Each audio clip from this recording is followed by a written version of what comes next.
मैं राजनीति में आना ही नहीं चाहता था। चाटपट तो आती नहीं है मुझे, चापलूसी का मेरा मतलब ही नहीं है। तो जीतने के बाद भी मैं किसी के यहाँ नहीं गया। मेरे ऊपर सिलसिलेवार मुकदमे लगाना चालू कर दिए। गैंगस्टर लगवाना, रंगदारी 1400 रुपए की लगवाई मुझ पे, 6 महीने जेल भेज दिया मुझे। यहाँ तक कि मेरी भाभी पे भी एफआईआर हुई। मेरे 2 भतीजे छोटे-छोटे थे। हाँ,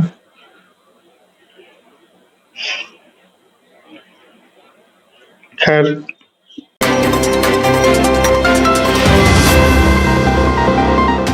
नमस्कार, खबरची न्यूज में आपका स्वागत है। राजनीतिक साक्षात्कार की श्रृंखला में हमारे साथ मौजूद हैं बरेली के राजनेता संदेश कनौजिया जी, जो समाजवादी पार्टी छोड़ के चुनावी सीजन में भारतीय जनता पार्टी में शामिल हुए हैं।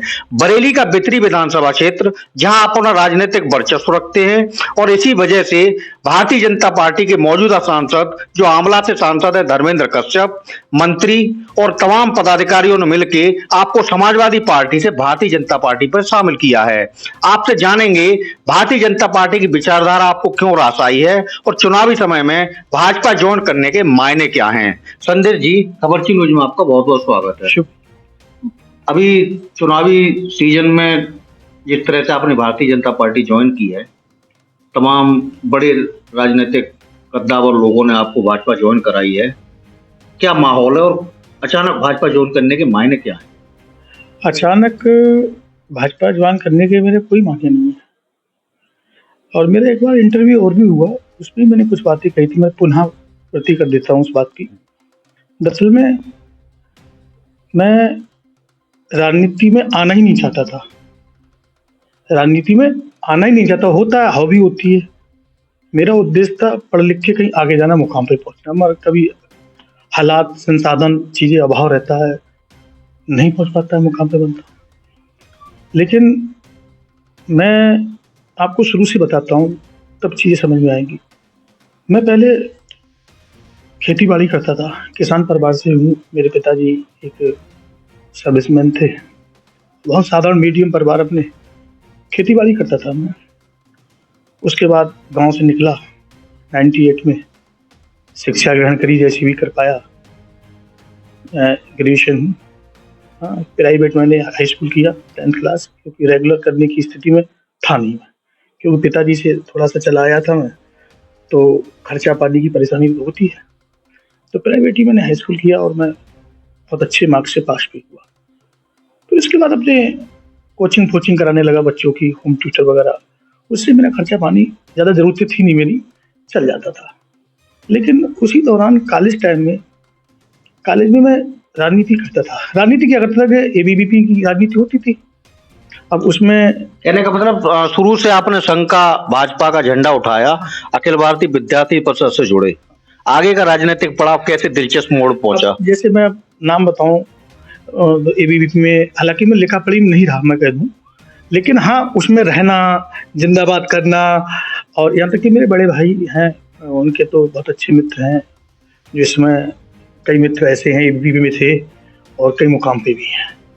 ठीक है, तो मेरा भी उसमें जब अपने संग साथी होते हैं तो जाहिर सी बात है, नजरिया वही हो जाता है। ठीक है, उसी दौरान एक घटनाक्रम में कुछ ऐसा हो गया था कि मुझे जेल जाना पड़ा। फिर मैं जेल से निकल आया था, मैं समझता हूँ 1-1.5-2 महीने में। आपने खुद ही उस चीज का जिक्र किया। कहा जाता है कि कुछ आपके खिलाफ ऐसे मुकदमे दर्ज हुए जिसकी वजह से आपकी प्रशासन ने आपकी हिस्ट्री शीट भी खोली। हाँ, थोड़ा तफसील से बताएंगे क्या मामला? पूरा बता दूंगा, कोई मैं छुपाने वाला व्यक्ति नहीं हूँ। मैं फिर जेल से निकला, जेल में मैंने देखा लोग रह रहे हैं, इनकी जिंदगी क्या है, ये जेल क्यों आए, तो मुझे बड़ा सीखा मैंने उसमें, जाना। फिर मैं निकला, सीधा अपने गांव चला गया। वैसे तो 98 से मैं शहर ही रहता था, फिर मैं समझता हूँ 2004 में अपने गांव चला गया। फिर मैं कमाई का कोई साधन उधन था नहीं, फिर वही मैंने ट्यूटर वगैरह अपने पकड़ लिए, बच्चे पकड़ लिए और बच्चों को पढ़ाने लगा। उससे मेरा अपना जो भी ये जीवन यापन होने लगा। हालांकि जेल जाने से पहले मैंने दूध मॉर्निंग में लाना गाँव से, अपनी भैंसों का भी गाँव वालों की लाके फिर डोर टू डोर बांटना। सुबह को मॉर्निंग पार्ट टाइम जो होता है जॉब हो जाती, फिर कॉलेज, फिर बच्चों को होम ट्यूशन। इस तरह से मेरा गुजारा अपना आराम से चल रहा था। फिर मैं जेल से निकला, फिर आके मैंने बच्चों की ट्यूशन करने लगा। अभी उसी दिन उस दौरान क्या हुआ, क्योंकि मुझे सही बात करने की बीमारी है, आदत है। तो गांव में कोई बात होती थी, वो कहता था तो मेरे पास कोई आता मसला तो मैं कह देता ना ऐसे नहीं ऐसे है, या किसी का भी तो मैं निष्पक्ष कह देता था वो बात, तो लोगों को बात पसंद आती थी। पसंद बात किसे आती थी? तो कमजोर वर्ग के लोग, क्योंकि मेरे गांव बड़ा तनावपूर्ण माहौल रहा है। मेरे गांव में मैं समझता हूँ 2 दर्जन हत्या हुई होंगी, और आज 600 वोट हैं। आज 600 वोट हैं, इतना छोटा गांव, 2 दर्जन हत्या, ऐसा माहौल पहले से पूर्व से ही रहा। आप का गांव कचौली बड़ा चर्चित गांव रहा है, और एक तरह से जैसे गैंगवार जैसे हालात, अच्छा, लगातार ताबड़तोड़ हत्याएं एक दूसरे के खिलाफ, हमारे गांव उस माहौल में कैसे आप राजनीति में कैसे निकले? हम बता रहा हूँ, जैसे हमारे गांव में क्या हुआ, चोर लुटेरे कभी नहीं रहे। गैंगवार का मतलब होता है पार्टी बंदी टाइप से। कहने का मतलब कचौली चोर लिटोरों का गांव नहीं है? नहीं, मतलब ही नहीं। बावली और दबंग नहीं, हमारे गांव कोई लड़का गंदा काम नहीं करता। आज भी हम ये कह सकते हैं बात, लेकिन हाँ, पार्टी बंदी रही, कुछ पूर्वजों से ही रहा, वर्चस्व की लड़ाई रही। तो प्रधानी चुनाव हुआ, नजदीक आया, सब लोगों ने कहा प्रधानी लड़ लो, तो मैंने कहा मैं चुनाव नहीं लड़ूंगा, और मैं इस चीज में जाना भी नहीं चाहता। खैर सब लोगों ने कहा सुना, तो मैं तैयार हो गया। मैंने कहा ठीक है, अगर कोई नहीं लड़ता तो मैं लड़ूंगा, मैं विरोध में नहीं लड़ पाऊंगा, असहमति बना लो, और जो भी विकास होना है असहमति के हिसाब से जो ठीक हो वो करते रहो, गांव की समस्या निदान होता रहे। खैर उस बात पे सहमति बन भी गई। उसी दौरान फिर परिवार वालों ने सारी चीजें, मतलब जो भी है, मेरी शादी भी तय हो गई। हाँ, जिसे मैं कभी करने के इच्छुक भी नहीं था, कि सिंगल ही रहना चाहता था, कि आय के साधन बहुत थे नहीं, परिवार चलाने के लिए, जीविका के लिए बहुत सारी चीजें होनी चाहिए। तो शादी भी तय हो गई। फिर प्रधानी में लड़ा, प्रधानी में जीत भी गया, बड़ा सम्मानजनक जीत दिलाई गाँव वालों ने, आज भी दिलाते हैं। फिर मेरी एंगेजमेंट हो गई 15 दिन के बाद, चुनाव जीतने के बाद। उसी दौरान गांव में पार्टी बंदी गांव में रहती थी। अच्छा, मैं 2004 की कह रहा हूँ, 20 साल पहले मेरी एज क्या होगी, तो मुझे समझ भी नहीं थी। गांव में झगड़ा फसाद शुरू हो गया। पार्टी बंदी में क्या होता, करो आप, घटना कोई भी करे, लेकिन जब FIR होगी, तो वो जब FIR होगी तो पार्टी बंदी देखी जाती, इनके गुट में कौन कौन है। वो इस तरह से शिकार जो भी हुआ, मैं हो गया, जेल जाना पड़ा मुझे। वहां से मुकदमों की शुरुआत हुई, लेकिन उसके बाद भितरी बड़ा चर्चित विधानसभा क्षेत्र रहा है, बावल, दबंगई। हाँ। और बड़ा एक दूसरे कहते हैं काट छांट की राजनीति जहाँ होती है, उसे भितरी विधानसभा क्षेत्र माना जाता है। वहां पर कोई दिग्गज राजनीतिक घरानों से आपकी टकराव कैसे शुरू हुई? बता रहा हूँ, तो प्रधान तो बन ही गया था, मतलब मैंने, महिला सीट हो गई, मेरी शादी नहीं हुई थी, तो भाभी को प्रधान चुन लिया गया, और बड़ा सम्मानजनक जीत हुई। फिर मैं जेल चला गया, तो लोगों ने मेरे लिए FIR कराई। ठीक है, मेरे पिताजी भी, बाबूजी बहुत, मेरा भाई भी, बड़े भाई है, वो भी बहुत सरल आदमी है, उनके लिए भी, यहाँ तक कि मेरी भाभी पे भी FIR हुई। मेरे 2 भतीजे छोटे छोटे थे। हाँ,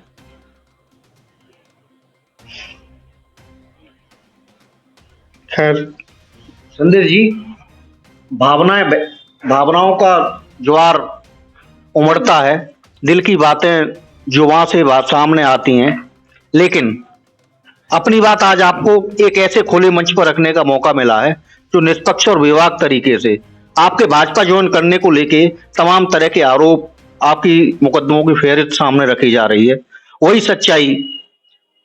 हाँ, तो मैं फिर जेल चला गया। जेल से मैं निकला तो संभ्रांत लोग बैठ के, अब लोगों के सब गांव में कंप्रोमाइज हुए, ये तय हुआ कोई झगड़ा नहीं होगा। संभ्रांत लोगों में बैठ के तय हुआ कोई झगड़ा नहीं होगा। और मैं नहीं शुरुआत की, क्योंकि हर साल हमारे गांव में एक आध मर्डर होता था, मैं तो छोटा था, तो मैंने ऐसा ताना बाना मुना कि कोई गांव में झगड़ा नहीं होना चाहिए। और तब से, अब मैं 2 साल से चला आया हूँ गाँव से, तब से, और मेरे गाँव में अब तक 151 कार्रवाई नहीं है। यानी सिलसिलेवार हत्याओं का जो सिलसिला था वो आपने अपने प्रयासों से रोका गांव में। कचौली एक चर्चित गांव में ऐसी व्यवस्था बनाई कि गलियां बटी हुई थी, कोई किसी गली से निकल नहीं सकता था। मैं इस मोहल्ले का हूं तो उस गली से जाऊंगा नहीं, यार गया तो जाने पे भी हत्या हो जाती थी। तो वो सब गलियां मैंने फिर तनाव खत्म किया, लोगों को बैठा के फ्री स्टाइल रहिए, आप स्वतंत्र रहिए, जो जिसके यहाँ खाएगा, ताल्लुकात बनाएगा, जिसके दिल मिलता है उसके यहाँ बैठे, उसके यहाँ अपनी निभाए, जैसा भी है। कचौली शांत है, लेकिन आपके राजनीतिक फैसलों से आपके विरोधी अशांत हैं। इस अशांति की वजह क्या है? बता रहा हूँ। फिर चूंकि प्रधान तो बन ही चुका था मैं, फिर निकल आया मैं 1 साल में, मुकदमे को जो लगे थे वो छूट गए, मतलब मुक्त हो गया, दोस्त मुक्त हो गया, कोई साफ नहीं हो पाया, खत्म हो गया। फिर उसी समय क्या हमारे क्षेत्र में एक बड़ी हुई दबंग हमारे हम क्या पूरा मंडल ही जानता है, मंडल से बाहर के लोग नहीं। आरडी वीरेंद्र सिंह जी हुआ करते जो ब्लॉक प्रमुख थे, वो एक हमारे यहाँ राधे श्याम जी थे, हाँ, बड़े साहब और भले आदमी थे। तो उन लोगों में राजनीतिक टकराव रहता था, तीसरा कोई गुट नहीं था क्षेत्र में। जिसको भी प्रधान भी लड़नी है तो गुट के हिसाब से, मतलब वो इधर से उधर जाओ, उधर से इधर आओ, ये एक सिलसिला रहता था। अच्छा, मेरा कोई मकसद नहीं था, प्रधान लोगों ने बना दिया ऐसे ही, तो मैं किसी गुट में नहीं गया, मैं प्रधान ऐसे ही बना दिया। तो जीतने के बाद भी मैं किसी के यहाँ नहीं गया, मेरा कोई मतलब भी नहीं। लेकिन मुझे जो बसपा से टिकट हुआ था हमारे वीरेंद्र सिंह जी का, उनने किसी के मार्फत मुझसे बात की, मीटिंग हुई कि चुनाव लड़ाओ। तो मैंने थोड़ा मना भी किया, मैंने कि देखो, मैं आप लोग बड़े मजबूत लोग हो, आप लोग के बीच में मैं पढ़ना नहीं चाहता, तो आप लोगों में सह नहीं पाऊंगा, इतनी कैपेसिटी नहीं है। फिर वो कई बिरादरी का मामला है, कोई एमएलए बना, अच्छा हमारे कोई एमएलए बना भी नहीं, एक श्री बादाम सिंह जी थे, स्वर्गीय हो गए, तो वो बने थे किसी जमाने में, हम बहुत छोटे थे, वरना हमारे मुंह पे कोई एमएलए नहीं बना। कुर्मी बहुल क्षेत्र होने के बाद भी कुर्मी राजनीति यहाँ प्रभाव में नहीं आ पा रही थी। हालांकि राधे श्याम जी को कई बार टिकट दिया भारतीय जनता पार्टी ने, मगर विजय लेकिन नाकामी हाथ लगी। तो उन्होंने कहा देखो कोई बना नहीं है और लड़ा दो, तो मैंने कहा ठीक है, मैं तैयार हो गया। तो मैंने कुछ चुनाव लड़ा दिया, जो भी मेरी क्षमता थी लड़ा दिया। लेकिन 6 महीने बाद उनको उनका एटीट्यूड 7वें आसमान पे आ गया। ये पूरी बरेली जानती है, ये पूरी बरेली जानती है। उनका मकसद बन गया कि जो मैं कर रहा हूं वही ठीक है, सही गलत से मतलब खत्म हो गया, जो हमारी जरूरत है वही सही है। अच्छा, ये बात हमें पसंद भी नहीं थी, गलत को हम गलत ही कह पाएंगे, सही नहीं कह पाएंगे। तो एक दो बातों पे कोई बात हुई, हमने वो बात दुलत थी, उसका खंडन कर दिया। मैं क्षेत्र में रहता हूँ ना, तो मैं अच्छा, मेरी एक आदत है, मैं अगर आपसे बातचीत होती है, ताल्लुक रखता हूँ, तो मैं आपको गुमराह नहीं करूंगा। तो चाटपड़ता आती नहीं है मुझे, चापलूसी का मेरा मतलब ही नहीं है। तो मैंने कहा वो बात को उनके सामने रिपीट तो करने का मतलब ही नहीं बनता, अब मैं तुच्छात भी कर दूं, तो वो कहीं ना कहीं उन्होंने नोटिस किया। उन्होंने कहा इसे नेता नहीं, नेता बन गया बाद में, जो मुझे सूत्रों से जानकारी हुई, इसे अब नेता बनाते हैं। हमारी बहस कर रहा है, बस वही नोटिस। राजनीति में दो महारथियों की लड़ाई में आप बीच में आए, आपने कुछ बातें उठाई, इस बात से विरोध पैदा हुआ, फिर आप पर मुकदमों की फहरिस्त बढ़ती चली गई। आपने समाजवादी पार्टी की राजनीति की, चुनावी राजनीति की, बड़े बड़े महारथियों के बीच चुनाव लड़े और अपनी ताकत दिखाई। भारतीय जनता पार्टी में शामिल होने के बाद अब किस तरह का अपना प्रभाव दिखाना चाहेंगे? ठीक, तो जो है फिर उन्हें किसी ने गुमराह कर दिया, मेरे प्रति जो भी है वही राजनीति लोग जो करते, उनके पास बैठने वाले होते, गुमराह करने वाले लोग होते हैं। मैंने उनसे तालमेल बिगड़ गए, मैंने जाना बंद कर दिया। फिर उन्होंने मेरे ऊपर सिलसिलेवार मुकदमे लगाना चालू कर दिए। उन्होंने मुझे बुलाया, मैं नहीं गया, मैं फिर अपने घर सीमित हो गया। उन्होंने फिर सिलसिला गैंगस्टर लगवाना, रंगदारी 1400 रुपये की लगवाई मुझ पर, मैं 1400 भी रंगदारी मांगूंगा। तो 6 महीने जेल भेज दिया, मुझे निकल के आया, फिर नहीं गया। फिर उन्होंने मुझ पर एक लूट का मुकदमा लिखाया, फिर मैं गया नहीं। मेरा मतलब ये है कि मैंने अब होगा कुछ, मैं यार गलत झुक नहीं सकता। वो सिलसिला हिस्ट्री शीट पे आके रोका। हिस्ट्री शीट, गुंडा एक्ट, गैंगस्टर, जिला बदर, सारी कार्रवाइयां चलती रही, सिलसिला रुक नहीं रहा था। मुझे ये नहीं मालूम होता था मैं आज घर से निकलूंगा तो शाम को घर कैसे आऊंगा वापस। बस भगवान का नाम लिया, चलो भाई। वो इतने ताकतवर थे, अब हमारे पास था क्या? तो हमारे पास तो भगवान के अलावा कोई चारा था ही नहीं। विधायक जी अब इस दुनिया में नहीं है, उन्हीं का चुनाव क्षेत्र है, आप भी उसी क्षेत्र से हैं। आज उनके छोटे भाई देवेंद्र जी भी भारतीय जनता पार्टी में और आप भी भारतीय जनता पार्टी ज्वाइन किए हैं। किस तरह से अब दोनों लोग मिलकर भाजपा की ताकत बढ़ाएंगे? तो मैं बता रहा हूँ, बढ़ाएंगे, बढ़ा रहे, पहले ही बढ़ाइए बीच में मिलके। तो मेरी गुनाह क्या हो गया, उस समय क्षेत्र में कोई चुनाव लड़ने वाला नहीं था। टेम्परेचर क्षेत्र का इतना बढ़ गया था कि कोई भी चुनाव लड़ने वाला नहीं था, विरोध करने वाला एक सूत्री कार्यक्रम था। तो विजेंद्र सिंह राजनीति करते थे, ये भी बीडीसी का पर्चा और जिला पंचायत का नहीं भर पाए। अब मैंने देखा क्या चल रहा है, ये सब कोई कुछ नहीं है, मुझे बार बार पीसा जा रहा है। तो मैंने हामी भरी, चुनाव में लड़ूंगा। जब कोई नहीं है, कोई तो आएगा, या तो कोई जरूरत इसलिए नहीं है सही चल रहा हो, जब सही नहीं चल रहा कोई तो आएगा। तो मैंने अपनी पत्नी को जिला पंचायत से दावेदार बनाया और भारतीय जनता पार्टी से मैं प्रत्याशी था। और मुझे 12,000 वोट मिले थे। हालांकि 3500 मुझे मिले थे, मतलब 3500 उनको 15,500 दिखाए गए थे और उनके 12,000 थे। ठीक है, मेरे 12,000 दिखाए, मतलब हाँ उन्होंने 12,000 बताया, मैं 12,000 ही मान रहा हूँ। ठीक है, और मैंने बड़ी जमीनी स्तर पे काम किया क्षेत्र में इस भारतीय जनता पार्टी का झंडा लेके। जितने ये मुकदमे लगे कार्रवाई, एचएस की, गुंडा एक्ट, गैंगस्टर, ये सब मैंने भारतीय जनता पार्टी का झंडा लेके मैंने लड़ाई लड़ी। उस समय मेरे मुकदमे लगे। फिर पार्टी को जो है, पार्टी में मैं जिला उपाध्यक्ष भी रहा हूँ युवा मोर्चा में। उसी दौरान सब लगे हैं। मेरी पत्नी जिला मंत्री भी रही है भारतीय जनता पार्टी में, संगठन में। ठीक है, मैं चलता रहा। मैं समझता हूँ मैंने 5 से 6 साल काम किया भारतीय जनता पार्टी में। जब अगली मोदी जी की सरकार 14 में आई, फिर उसके बाद मैंने पार्टी छोड़ी। वो छोड़ी पार्टी क्या, मेरी नासमझी समझो। अब मैं किसी पार्टी के नेता पे आरोप लगाऊं वो भी गलत है। हाँ, क्योंकि कोई कोऑपरेट ही नहीं कर रहा था, सब आधीन हो गए। पार्टी के सब नेता आधीन हो गए सामने। मैं भारतीय जनता पार्टी जिंदाबाद कर रहा हूँ और भारतीय जनता पार्टी लोग बहुजन समाज पार्टी जिंदाबाद कर रहे हैं। आपने कई साल समाजवादी पार्टी का झंडा बुलंद किया इसी क्षेत्र में, मजबूती से चुनाव लड़े। बिथरी ब्लॉक पर एक टकराव हुआ था जिसमें समाजवादी पार्टी के बड़े नेता को भीड़ ने जिस तरह से घेराव किया था और आप उनको सुरक्षित निकाल के लाए थे, वो सफर कैसा रहा? सफर क्या, मैं फिर समाजवादी में मैंने पकड़ ली, समाजवादी पार्टी आ गया, समाजवादी में काम किया और समाजवादी से जो भी दिशा निर्देश मिला उस पर काम किया। फिर ब्लॉक में क्योंकि चुनाव को लेकर भाई पब्लिक है, जनता है, कभी कभी गुमराह भी हो जाती है, तो कुछ ब्लॉक पे अब तो चीज़ें हो गई थी।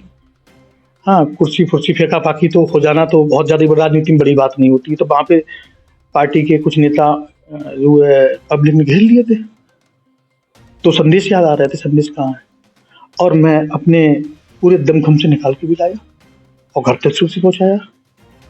लेकिन उस पर एक मेरी त्रुटि हो गई। पार्टी का हमारे नेताजी थे, वो मुझसे बात कर रहे थे, ऑडियो वायरल हुआ था, मैं बता रहा, तो वो बार बार मेरे को उंगली कर रहे थे, मतलब रोद रहे थे। हालांकि मैं बोलना नहीं चाह रहा था, तो 2 बाद में भी थोड़ा सा लीक हुआ, सच्चाई आपकी जुबान से बाहर आ गई थी। हाँ, तो वो वायरल हो गया था। हालांकि उसके बाद की शर्मिंदा भी हूँ, ऐसा नहीं करना चाहिए था, मेरा स्तर नहीं था, वो ना समझी में कर दिया। फिर मुझे पदमुक्त भी कर दिया। मुझे पार्टी में राष्ट्रीय अध्यक्ष अखिलेश यादव जी ने मुझे शामिल किया था। फिर मुझे वाइस प्रेसिडेंट भी बनाया। फिर उसमें मुझे पद से मुक्त होना पड़ा। फिर उसके बाद मैं पार्टी में काम किया। मेरे काम को देखते हुए जैसे भी मैं पार्टी, सीधे मुद्दे पर आते हैं अब। इस समय चुनावी दंगल इस समय जोरों से चल रहा है। आंवला लोकसभा क्षेत्र से आपका क्षेत्र है। भारतीय जनता पार्टी के मौजूदा सांसद धर्मेंद्र कश्यप, कैबिनेट मंत्री धर्मपाल सिंह और दूसरे ऐसे तमाम दिग्गज नेताओं के बुलावे पर आपने भाजपा ज्वाइन की है। आपने जो भगवा गमछा गले में डाला है, अब इस प्रभाव को और इस ताकत को भाजपा को कैसे आगे बढ़ाएंगे? देखो, ऐसा है, कहने ना कहने की बात ये, जब मैंने शुरू से काम 6 साल पार्टी में किया, उन हालातों में कि कोई काम कर नहीं सकता था इधर, तो जहन में कहीं ना कहीं चीजें तो होंगी, भगवा की चीजें तो होंगी नहीं। जिस माहौल में आप रहे हुए होंगे तो वो कहीं ना कहीं चीजें तो होंगी। लेकिन 8 साल मैंने समाजवादी में काम किया। अच्छा, मुझसे पार्टी के कुछ लोगों ने पहले भी कहा था कि बीजेपी ज्वाइन करो, मगर मैं उस समय पंचायत चुनाव में धोखा नहीं देना चाहता था। मैं धोखा देने की मेरी आदत नहीं है। पार्टी को एंड वक्त पे मैंने धोखा नहीं दूंगा। चुनाव हारू जीतू अपना विषय, और मैं हार भी गया चुनाव।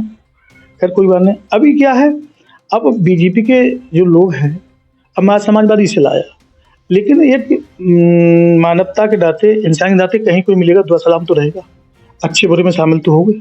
राजनीति का अलग मुद्दा है। हम क्या बड़े नेता भी एक दूसरे से हाल चाल लेते हैं भाई, तो ऐसे बीजेपी से रहा है भाई, काम किया है साथ में सब लोगों ने, तो दुआ सलाम हमेशा रही है। तो लोगों ने कहा कि पार्टी ज्वाइन करो, सबने कहा, तो मुझे भी लगा चलो कर लेते हैं। अच्छा, अपना पार्टी में जाने का उद्देश्य ये नहीं कोई चुनाव ना लड़ना, चुनाव ना नहीं लड़ना है। चुनाव का समय है, आपके पार्टी से 2 बार के सांसद धर्मेंद्र कश्यप चुनाव लड़ रहे हैं। मुकाबला समाजवादी पार्टी की नीरज मौर्य से है। जनता को क्या संदेश देना चाहेंगे? आपका नाम भी संदेश है। मैं संदेश यही देना चाहूँगा एक पार्टी की तरफ से अधिकृत प्रत्याशी माननीय धर्मेंद्र कश्यप जी हैं, और मैं अपील करूंगा और अपने समर्थकों से, अपने क्षेत्र के लोगों से कि दमखम के साथ में अपना बूथ जिताए, सांसद बनाए और आदरणीय मोदी जी को तीसरी बार पीएम बनाए। बहुत बहुत धन्यवाद। आपने देखा हमारे साथ भारतीय जनता पार्टी में शामिल हुए बितरी क्षेत्र के प्रभावशाली नेता संदेश कनौजिया जी। आप पूरा इंटरव्यू उनका देख रहे थे। लंबी कहानी, मुकदमों की फेहरिस्त, उसके पीछे के पर्दे के पीछे तमाम ऐसी सच्चाइयां जो अभी तक सामने नहीं थी। खबरची न्यूज के मंच पर आपने बेबाकी से, कई बार भावुक होकर उन कहानियों को सामने रखा है और भारतीय जनता पार्टी की ताकत और बढ़ाने के लिए क्षेत्र में फिर से अपनी आवाज उठाई है। आगे इस तरह की खबरों के साथ, इस तरह के साक्षात्कार के साथ मैं हाजिर रहूंगा। अनुरोध भारद्वाज।